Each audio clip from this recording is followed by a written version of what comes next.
If this episode spoke to your soul, I invite you to subscribe and stay connected to this sacred space. Each week, I share transmissions to awaken your presence, align with your highest self, and remember the beauty of now. Subscribe to Journey with Me and let your listening become a living ritual. I was told the story of Mira. Mira, she was a princess living in India. This was probably in the year of 1400, around that time. And so one day Mira, she was playing in her balcony, and there was this wedding procession that was being celebrated on the street. And then this couple, she spotted the couple, the bride and the groom, and then she excitedly said to her mom, "Mom, who is my husband?" So her mom turned to the altar in their room, and she showed her this image, this symbol of Krishna. So Krishna is a representation, a symbolic, metaphorical, figurative representation of your highest self, that love, that embodiment of who you aspire for yourself, whatever it can be, whatever your desire is. So Krishna represents that highest embodiment of yourself. So her mom showed her the image of Krishna and said to her that this is your husband. So Mira was so happy, and she was so excited, and she just rejoiced, and so celebrating the idea that Krishna, this is her husband. He is the one for her, little 12-year-old girl. And so eventually she grew up, became an adult, and she married to this prince. And she wasn't very happy about it because she really thought that Krishna was her husband. At least that's the story her mother told her. And, she married this prince, and then she went to her new home. And even though she married, she still lived and rejoiced and celebrated and was very enthusiastically celebrating the idea that Krishna is her husband.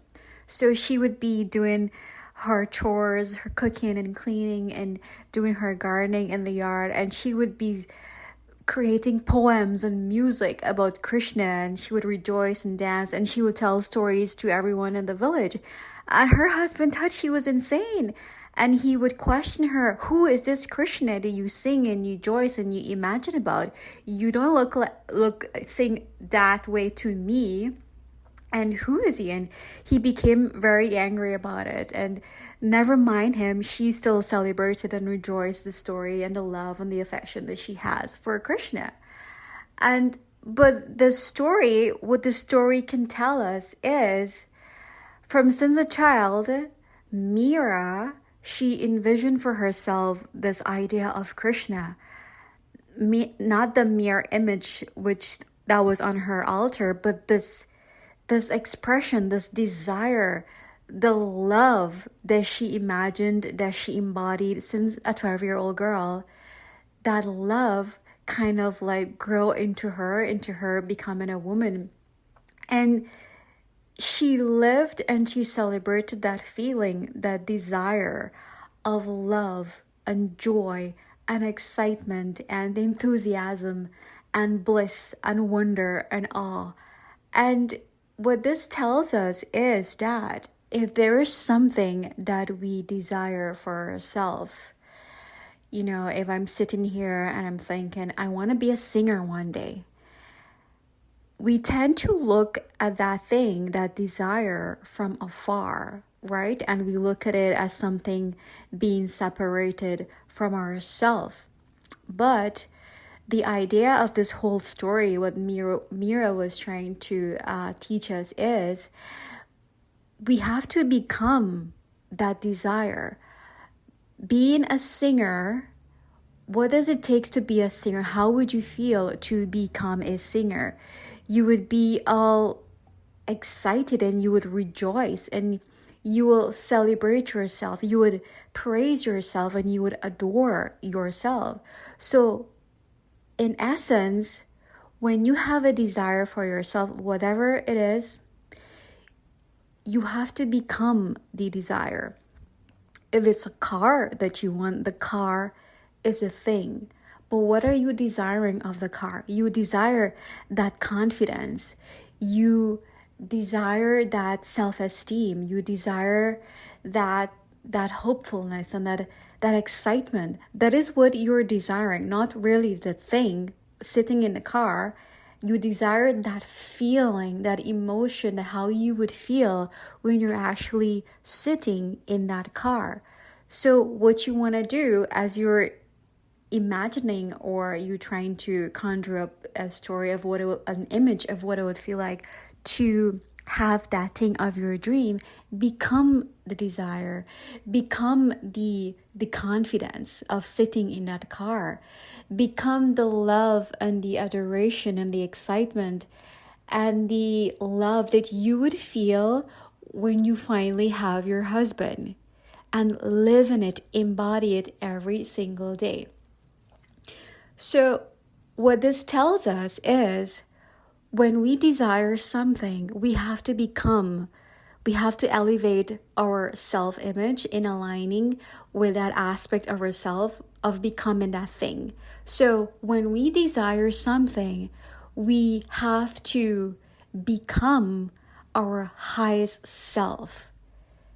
We have to be in alignment of what it would be like when we actually become or have that thing and become that person. We align ourselves from now of what it feel like when we're in love, when we actually have our husband. We align ourselves with the confidence and the pride and the joy of how we would feel like when we actually sitting in our car and driving around the city.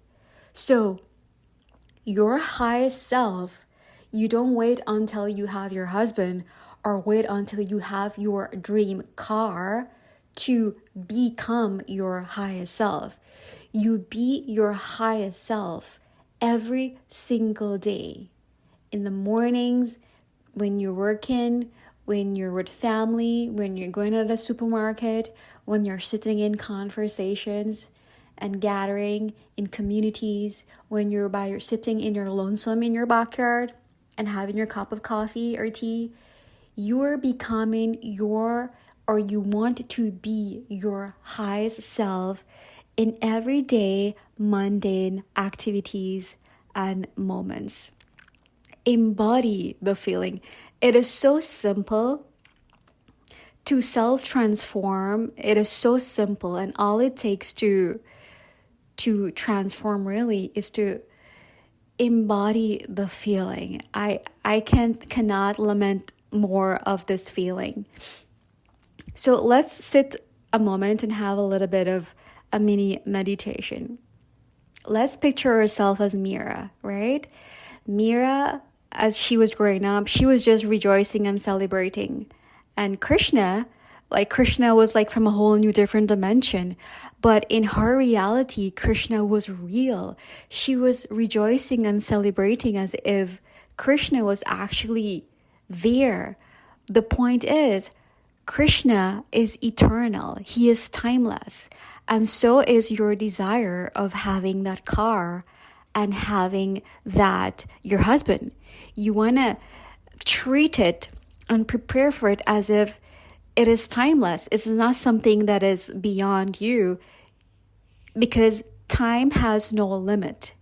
And you want to embrace it, be receptive of it. And what are you doing right now in preparing yourself to receive that desire of what you desire?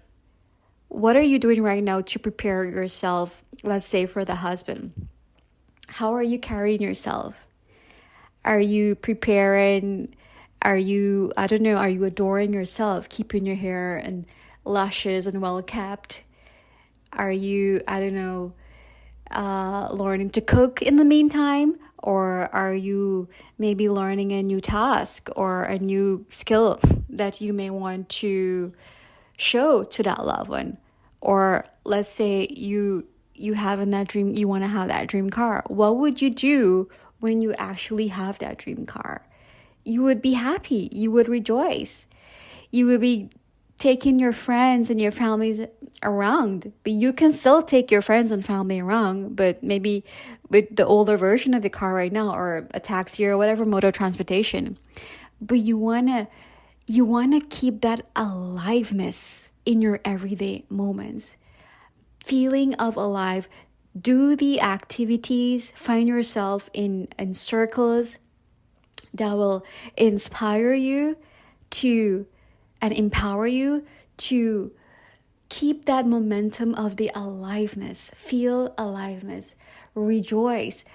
I don't know if you noticed, but this word has become like my favorite word in my vocabulary.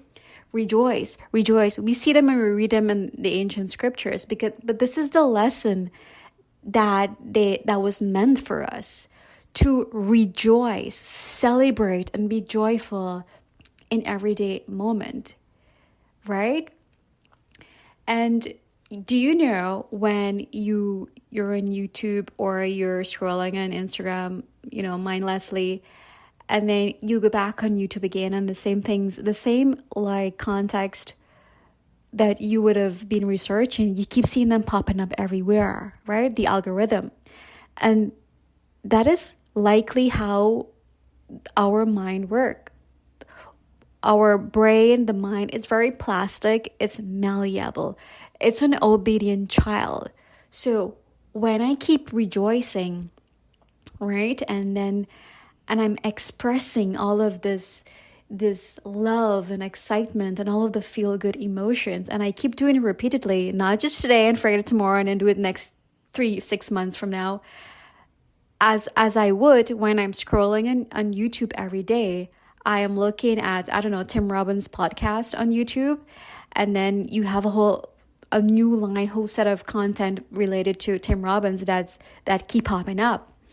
Likewise, when I am embodying all of that feel-good feeling of what it would feel like to drive my dream car or having my husband, when I'm embodying the emotions and the feelings that I would feel when I become my highest self, as I'm doing it every day, I am becoming my highest self.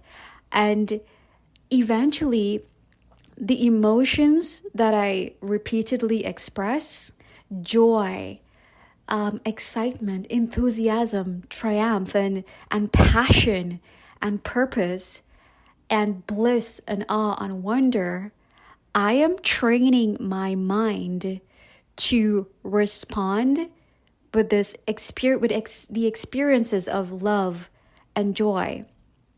I am molding my mind to adapt to the experiences of love and joy and abundance and bliss. So in everyday mundane activities or day after day, I have the power to train my mind and mold it into however I feel like. Note the word feel.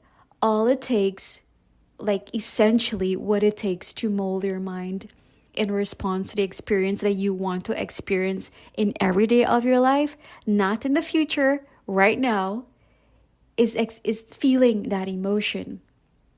Feel it and embody it.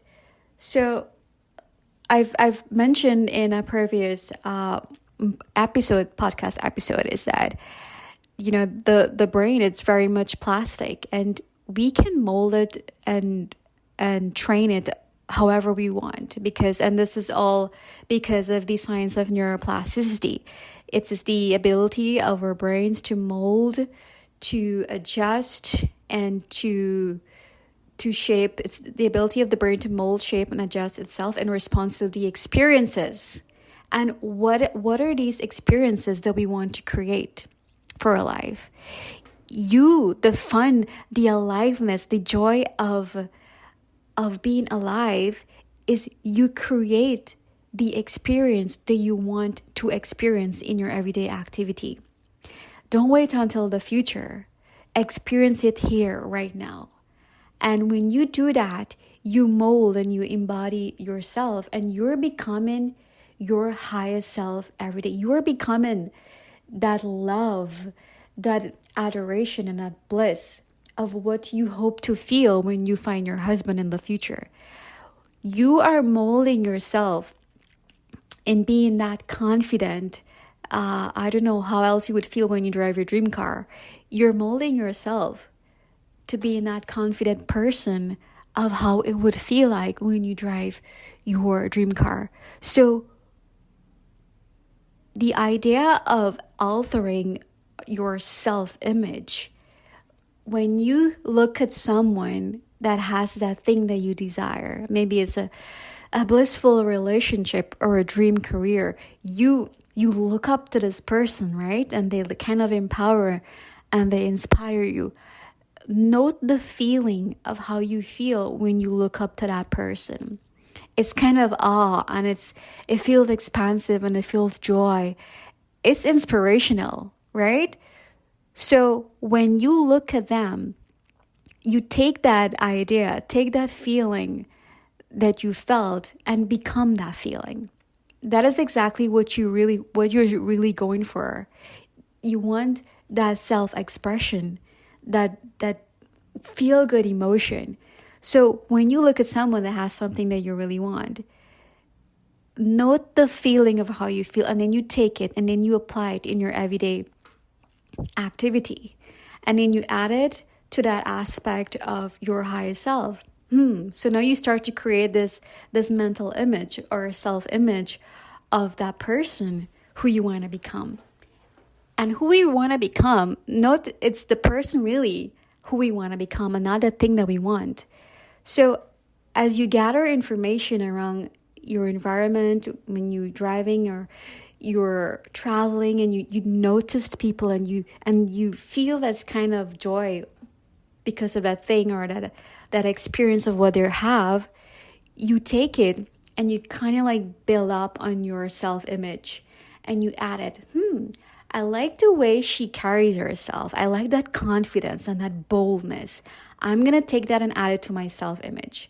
You go somewhere else and you see this person is very playful and they're like just alive when they're jolly and they're kind of, what's the word, chill.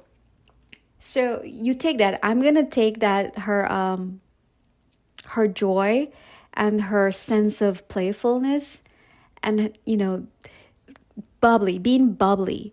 And I'm going to add that to my self-image. And every day, in everyday moments and activities, you try to become that playfulness. You become that boldness and that confidence. And you become that enthusiasm. Whatever you're doing in your everyday moment, create the experience of being enthusiastic. Create the experience of being jolly. And like I said, our brain cannot differentiate between an experience that is highly imagined or real. So what we're doing in everyday moments in becoming our highest self, we are molding and reshaping and adapting and adjusting our brains and our minds to respond to these experiences that we're actually experiencing in everyday moments. And then when we start to focus on our attention on these experiences, love, happiness, joy, playfulness, we are improving the ability to attract more experiences as such in our life. And that is how attention works. When we focus our attention on something, it grows, it maximizes. And like we use the example with YouTube or scrolling mindlessly on Instagram. When you go on YouTube and you just type in looking for Tim Robbins podcast, like every single day, Tim Robbins related content keep popping up everywhere. That's exactly what we're trying to do in becoming our highest self. We're programming, training our mind and molded to respond to the experiences that we experience through the emotions and the feelings of love and bliss and excitement. So when I am whether I choose to imagine I'm being happy and jolly, or I'm actually being jolly and happy, it doesn't matter, because the brain is blind. It sees only your expressions and your perception and your feeling. So when I feel or imagine that, oh my gosh, I'm so much in love, oh my gosh, I feel so bold and confident and powerful in my new car, I am maximizing my chances of having that thing in my life. And not necessarily the thing, I am maximizing my chances of that feeling, that everyday moment. So becoming your highest self is such a powerful activity. However you describe it, your highest self, your best self, your future self, you can find so much joy in becoming that version of yourself by living in everyday moments. And what is important for you to know is we want to discipline our attention towards our emotions. Feeling is the power. The emotions is the power. And this kind of takes us back into our evolution. We have like the primitive part of our brain, the limbic system. That is where all of the emotions and the intuition and the gut feeling kind of born. That's where it was kind of birthed. But then as we started to become very much logical and creative and boss-like. So then that higher aspect of the brain, the prefrontal cortex, it kind of took over our emotional primitive way of being, and we suppress our emotions, we suppress our gut feeling, and then we become overly logical, overly aggressive, and overly, boss-like. And we kind of adapt more of our masculine energy while suppressing our primitive feminine energy, or way of being. And you want to know what's happened, how you're feeling out of balance and things not aligning in your life, in your career, in your relationships. And what is important for you to know, when you feel that kind of imbalance in your outer world, you have to take a moment and pause and just reconnect with your primitive, emotional, intuitive way of being. And that is your feminine aspect. And this applies to all sexes, men or women, or however else you identify yourself as being. In everything, plants, animals, and human and things, we have masculine and feminine energy aspect of it. But the idea is we want to work in unison to keep that balance. And time after time, we've forgotten that primitive way of being, our emotions, and then we go along with our lives, and then we say, oh, I don't feel that way, I'm just going to do what my head tells me. And we forget to connect with that primitive way of being. So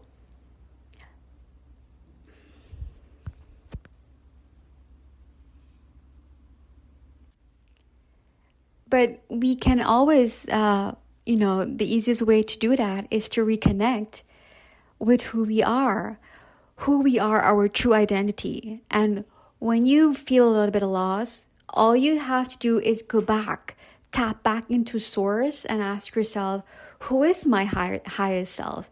You want to tap back into your highest self. It is your highest self who gives you that information and gives you the understanding and reconnects you with that feeling. And when you want to try to understand, just ask yourself, who or how do you want to feel and who you want to become? And reconnect back with that feeling of being your highest self. So in the story of Mira, she was actually embodying her highest self. She is embodying the love the love that she felt when she saw the image of Krishna for the first time, right? So Mira, whatever she was enduring in life, an unhappy marriage or whatnot, Mira was rejoicing as if she was living in the time of her life every single day while she was doing the dishes in the gardening. So every day, Mira molded and reshaped her brain and her mind in response to the emotions of love and bliss and rejoice and abundance. And nevertheless, Mira became her highest self. She became her highest self in everyday moment. And the story tells us that at the end of it all, Mira would have left home, her palace, and then she went in search for Krishna. And then Krishna, no one found her body, but they saw a piece of her fabric from her clothing that she was wearing. It was lying on the ground, and the story said that Mira would have morphed into that being. But remember, these ancient stories are all symbolic. They are figurative in a way to be able to pass down from generation to generation so we can have the essence of it. What that story tells us is that Mira is our old way of being. Like Mira, she realized that Mira realized her highest self, and that is love, embodying that love and that excitement and bliss and joy. And she became her highest self in everyday moments. And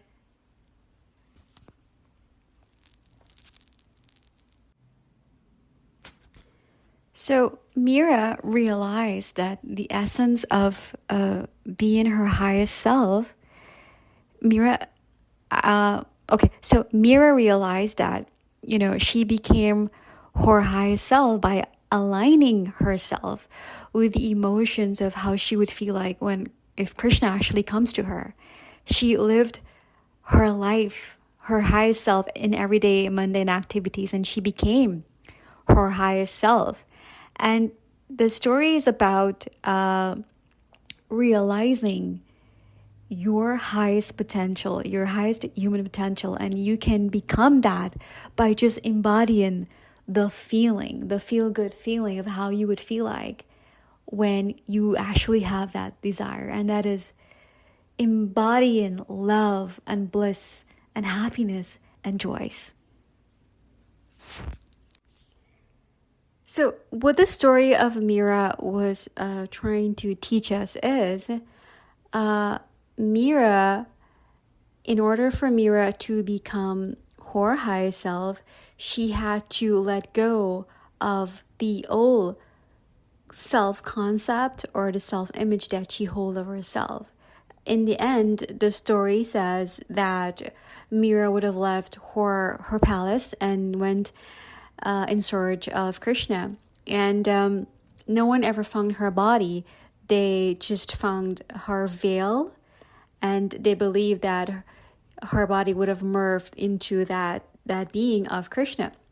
But remember, these ancient scriptures, they spoke in the language of figurative. They used metaphorical, symbolic languages to better able to hold the essence of the story so it can pass down to generations.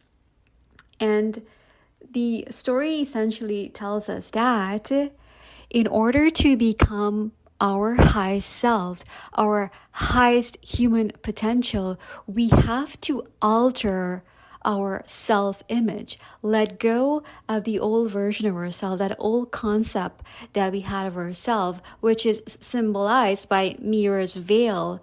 They found only Mira's veil on the ground, which is that old version of ourselves, that mental image that we have of ourselves. But in order to become the highest self, we have to embody that feeling of love and bliss and joy. And when we embody love and bliss and joy. We elevate or ascend our self-image into becoming the highest version of ourselves. Have a good one now. If this space has nourished you, I'd be so grateful if you'd leave a review or share this episode with someone who's ready to receive. Your presence here is part of the blessing. Thank you for walking this path with me.